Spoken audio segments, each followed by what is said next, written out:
Hi, and welcome to a special episode of Cathy's Coffee Break, the show about community, business, history, and politics.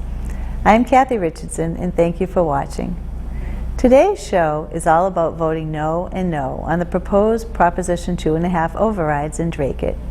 We'll also include a brief photographic tribute to Barbara Anderson, the mother of Proposition 2.5. Plus, the Battle of Lexington and Concord is featured in the Constitutional Minute. And don't miss my last word. Today's topic is protecting Dracut taxpayers and supporting responsible town spending. That's coming up in just a bit. So let's get started. In the annual town election on Monday, May 2nd, in addition to electing members of the Board of Selectmen and School Committee, voters face two separate questions to override Proposition 2.5 for more than $1 million. Here are the top 7 reasons these overrides are a bad idea for taxpayers and our town. Reason number 7 to vote no on the overrides. 72% of the voters have already said no.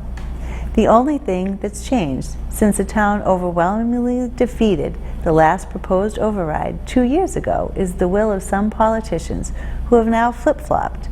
Back then, those politicians said the override was irresponsible. Today, those same politicians say it's reasonable and the only solution. I say nonsense.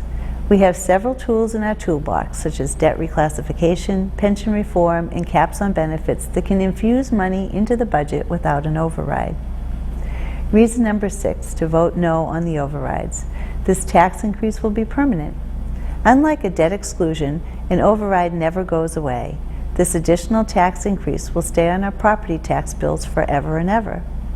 Reason number 5 to vote no on the overrides. There's no guarantee how the money will be used. After the first year, there's no guarantee the town government or school department will use the money for the stated purpose. It can be spent at their discretion in perpetuity on anything. This is like giving a blank check on our future, and we don't even know who's going to be writing the checks. Despite claims by the current proponents of the overrides, wills of boards, town managers, and school committees change over time. Nothing is a guarantee. Reason number 4 to vote no on the overrides. It's a bad way to do business. An override should never be done to pay for operating expenses. It's contrary to solid municipal budgeting practices. We need to protect the financial future of our town. Overriding Proposition 2.5 to pay for operating expenses puts us at risk. It's not a proper long-term solution. Reason number 3 to vote no on the overrides. Politicians would rather raise taxes than ask hard questions. We must elect leaders who will work to find solutions that don't always include raising property taxes. We need to best manage what's available, not keep asking for more. That includes evaluating a variety of budget line items. Instead of trying to sweep the truth under the rug, let's expose the trouble areas so we can address them head on. As I have said at our debates, the override questions have opened the door for more realistic discussions about long-term solutions without using an override. My leadership will ensure that the hard questions will be asked. Reason number 2 to vote no on the overrides. The town budget is $72 million this year.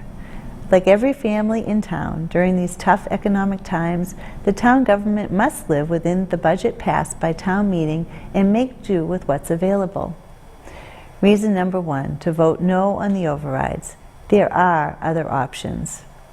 But wait, folks, there's one more. Here's the bonus reason to vote no on the overrides. Taxes are high enough already. Residents are already paying additional taxes above the limit set by Proposition 2.5 as a result of debt exclusions that were passed for the new library, the police station, and the $60 million high school renovation. Burdening property owners with even more new taxes right now is too much all at once. As we make our decision next week on whether or not to support the overrides, let us also remember the legacy of the Boston Tea Party and the spirit in which those patriots fought for their rights and against tax tyranny. I have given you the top 7 reasons and a bonus reason to vote no and no on the overrides on May 2nd. I hope you agree.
Constitutional Minute is about the battles of Lexington and Concord, the first military engagements of the American Revolutionary War. They were fought on April 19, 1775, and marked the outbreak of open armed conflict between the Kingdom of Great Britain and 13 of its colonies in America. In late 1774, the Suffolk Resolves were adopted to resist the enforcement of the alterations made to the Massachusetts colonial government by the British Parliament following the Boston Tea Party. An illegal Patriot shadow government known as the Massachusetts Provincial Congress was subsequently formed and called for local militias to begin training for possible hostilities. In response, the British government in February declared Massachusetts to be in a state of rebellion.